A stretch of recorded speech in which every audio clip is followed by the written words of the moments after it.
Benarkah gerakan salam empat jari untuk mengalahkan Prabowo Gibran di Pilpres? Kita akan bahas bersama dengan sejumlah narasumber yang sudah hadir bersama dengan kami, yaitu penggagas salam empat jari Bung John Muhammad, ada Pak Mardhani Alisera, Deputi Pemenangan Anies Mohaimin, dan Wakil Komandan Alfa TKN Prabowo Gibran, Fritz Edward Siregar.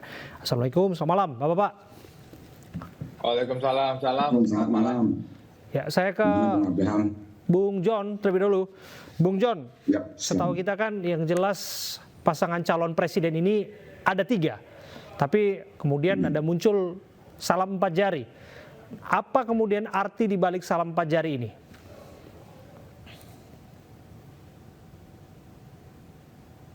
Bung John? Ya, empat jari itu dapat diartikan sebagai 1 tambah 3 sama dengan 4 gitu ya. Tapi sebenarnya maknanya lebih luas dari itu. Maknanya menjelaskan bagaimana orang-orang harus menyadari bahwa untuk bisa menahan satu putaran yang akan dimenangkan oleh 02 dengan berbagai pertimbangan elektabilitas yang ada hari ini, maka harus ada kesadaran baik paslon 1 maupun paslon 3 atau para pendukungnya bahwa masing-masing itu harus di atas 25%. Ini logika matematik aja, ini logika statistik aja gitu ya. Jadi kalau ada yang 27, tapi selain itu ada yang 20%, maka itu tidak akan membuat atau menahan pasangan calon. Soalnya adalah kita berharap koalisi antara 1 dan 3 itu terjadi sebelum putaran kedua terjadi. Oke, Bung John, silakan. Bagaimana menjelaskan kemudian bahwa ini bukan hanya semata-mata gimmick, bahwa salam empat jari Anda sebutkan tadi bisa saja apabila dikampanyekan secara masif menjadi efektif kemudian untuk memastikan bahwa ada 2 putaran dalam Pilpres setelah 14 Februari?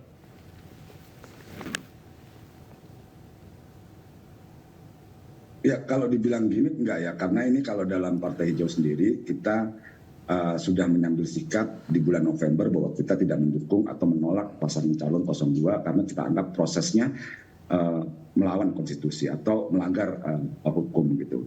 Nah kemudian kalau saya sendiri, ekspresi saya sendiri ini muncul akibat kemarahan yang memuncak. Setelah itu kan kita tahu ada banyak berbagai kontroversi. Lalu yang terakhir ketika Pak Jokowi kemudian memutuskan untuk berkampanye dan berpihak gitu.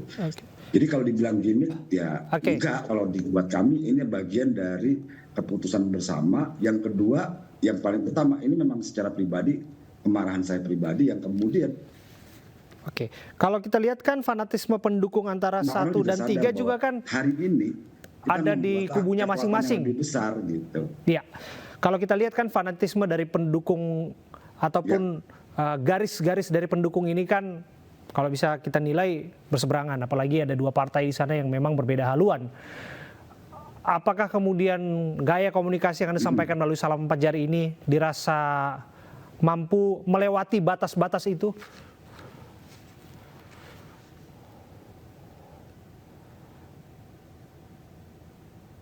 Bung John? Ya, saya pikir itu tantangan. Saya pikir itu tantangan yang memang harus dihadapi oleh kita semua, terutama pendukung 01 dan 03. Tapi sekali lagi, ini bukan urusan partai. Orang lupa ini urusan adalah calon pemilih. Nah, kalau calon pemilihnya mendesak itu, harusnya partai bisa mendengar. Dan harus diingat, yang mayoritas pada saat ini adalah Nasdem dengan PDIP gitu. Jadi harus dipikirkan atau harus dipertimbangkan bahwa kemungkinan itu ada. Dan bahkan kalau saya mau merujuk pada peristiwa tahun 90-an, namanya Bintang Megawati dengan Sri Bintang Pamungkas dari P3 gitu. Jadi memang kalau mau ditarik-tarik ada kok sejarahnya gitu. Ya, saya geser. Ini inspirasi saya terus terang inspirasi dari gerakan Lula gitu ya melawan Bolsonaro. Saya geser ke Bung Fritz. Bung Fritz, bagaimana Anda menilai apa yang dilakukan oleh Bung John sebagai inisiator gerakan empat jari untuk tidak milih Prabowo Gibran? Ya, kalau kita melihat Bang, ini kan bagian daripada proses demokrasi. Ada freedom of expression and freedom of impression dan juga freedom of political speech dari masing-masing warga negara. Dan itu adalah sesuatu yang harus kita nikmati dari proses demokrasi ini. Kami melihat bahwa tadi saya yakin Pak Mardhani paslon 1 ingin satu putaran, paslon nomor 3 juga ingin satu putaran, paslon nomor 2 juga ingin satu putaran. Semuanya ingin menang satu putaran. Kami melihat bahwa dengan adanya angka 4, ini akan kemudian yang menjadi bingung adalah masyarakat. Akhirnya nanti masyarakat bingung. Jangan-jangan nanti pada saat hari pencoblosan bingung tuh. Cek nomor 4 kok tidak ada gitu loh. Jadi kami melihat bahwa bagian daripada proses terhadap bagaimana kami menyampaikan visi, misi, program, dan citra diri kepada masyarakat. Apabila kemudian ada usaha agar 1 dan 3 untuk bisa bergabung, silakan saja. Kemudian karena itu bagian daripada proses politik yang ada. Tetapi kami hanya mau menyampaikan bahwa tindakan seperti ini membuat masyarakat kemudian akhirnya menjadi bingung. Dia akan mau memilih mana. Kalau mau silakan aja kampanye ke 1, kampanye ke 2, kampanye ke 3, itu lebih tegas. Atau langsung segera tegas mengatakan bahwa ya sudah jangan memilih. Tapi saya yakin Bung John kan juga ingin agar masyarakat tetap hadir pada tanggal 14 Februari mempergunakan hak pilihnya. Dan saya rasa itu sesuatu yang harus kita apresiasi dari apa yang dilakukan oleh Bung John dan kawan-kawan. Tetapi kalau kami melihat bahwa dengan adanya angka 4 itu seakan-akan mau mengajak 1 dan 3, seakan-akan Bung John ini mau mengatakan 1 dan 3 tidak bisa menang nih. Padahal saya yakin Pak Mardhani yakin betul pasti bisa poin Anda sudah Paslon nomor 3 juga yakin ditangkap. Betul bisa dari satu putaran. Bung John, kita geser ke Bung Mardhani ya. Betul demikian Pak Mardhani apabila disebutkan bahwa kampanye 4 jari itu, salam 4 jari itu dianggap sebagai hal yang mengganggu konsentrasi, membuat bingung publik nanti milih yang mana, malah kontraproduktif hasilnya. Pak Mardhani. Pak Mardhani silakan. Pak Mardhani bisa dengar suara kami? Dengar. Oh, sekarang giliran saya. Ya, giliran Pak Mardhani. Bagaimana kemudian menanggapi bahwa jangan-jangan salam 4 jari ini malah mengganggu konsentrasi paslon nomor 1 untuk memenangkan dan malah bingung jadinya pendukungnya. Siap. Nyun sewu agak lambat tadi, lobet. Jadi yang pertama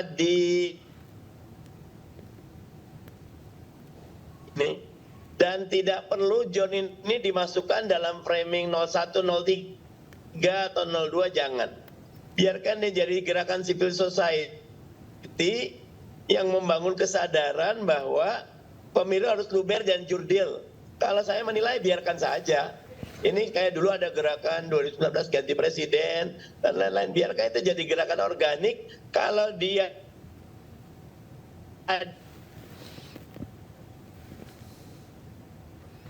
pandangan saya tidak membuat bingung. Karena di sosial media itu netizen cerdas sekali.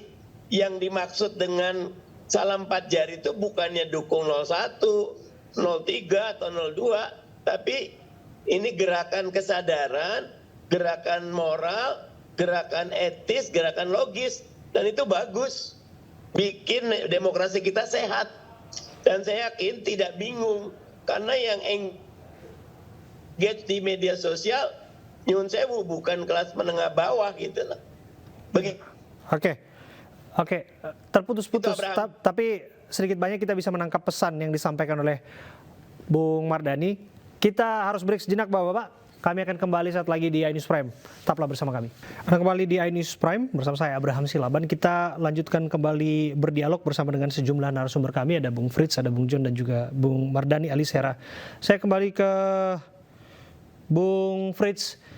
Bung Frits, bisa kembali Anda jelaskan kepada kami apa kemudian dampak gerakan ini kepada pemenangan Prabowo Gibran? Kalau sebagaimana yang selalu disampaikan oleh Pak Prabowo kepada kami, di mana kami harus bisa dapat menyampaikan visi misi program atau Indonesia seperti apa yang kita akan bawa bersama-sama menuju Indonesia Emas. Itu adalah hal yang selalu menjadi tugas kami sebagai TKN. Menyampaikan kepada masyarakat kenapa masyarakat harus memilih ataupun dapat memilih Pak Prabowo Gibran sebagai Bung Frits, capres kalau disebutkan dan tadi, cawapres untuk tidakkah tahun kemudian ada kekhawatiran 2024? bahwa ini adalah Jadi, gerakan dari civil society? Jadi ini adalah fokus kita. Ingat bahwa ini adalah proses kampanye. Kami menyampaikan apa yang menjadi visi misi daripada Paslon 2. Jadi apabila ada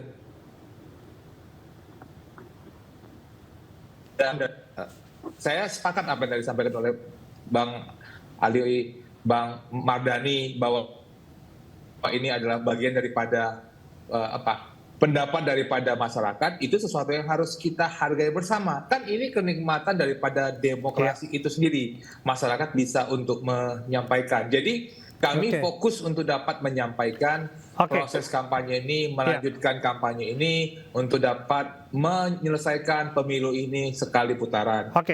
Saya geser ke Bung Mardhani. Itu visi yang tetap kami. Kalau ada kegiatan ataupun sebuah bagian daripada gerakan dari para teman-teman itu, Bang Mardhani senyum-senyum ini. Ya, saya geser ke Bung Mardhani ya. Mohon maaf Bapak, suaranya agak terputus-putus, tapi poinnya bisa kita tangkap. Barangkali ini gangguan jaringan ya. Saya kembali ke Bung Mardhani. Bung Mardhani, kalau ditanya mengapa momentumnya digaungkan sekarang? Kalau ada narasi di luar, pasti ada orang yang punya nada miring mengatakan jangan-jangan karena menyadari paslon nomor 2 dianggap paling kuat dan lain sebagainya. Bagaimana menangkisnya? Justru saya malah melihat Mas John dan kawan-kawan ini tidak bicara timing, tapi memang waktunya sudah masuk ketika ada gerakan yang sangat terorkestrasi ingin satu putaran gitu lah. Dan itu bisa gini, Presiden menyatakan boleh memihak, bisa kampanye, kemudian bansos 600.000 akan digulirkan di awal Februari. Ya, saat yang sama ada yang selalu memberikan rasionalisasi satu putaran. Jadi wajar kalau masyarakat melihat ini connecting the dot-nya kayaknya agak berbahaya untuk tidak dilawan. Makanya muncul. Tapi tentu Mas John yang lebih paham ya.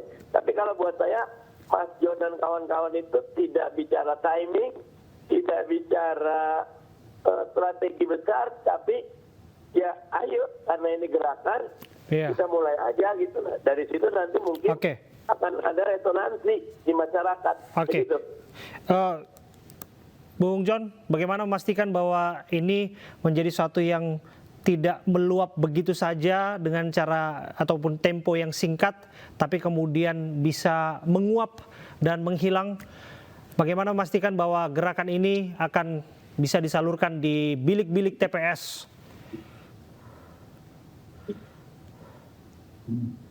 Ya, yang disampaikan Mas Mardhani memang itulah betul banget gitu, bahwa ya berarti mereka menangkap ya, senang juga ada elit-elit dari 01 maupun 03 yang bisa mendengar aspirasi dari calon pemilihnya gitu ya. Jadi memang kalau buat kami adalah kita berharap sekali mereka sama-sama membaca bahwa mengantisipasi kemungkinan penyalahgunaan kekuasaan hari ini yang dipimpin Jokowi dengan Jokowi Junior gitu sebagai wakil presidennya. Jadi memang kita harus waspada gitu.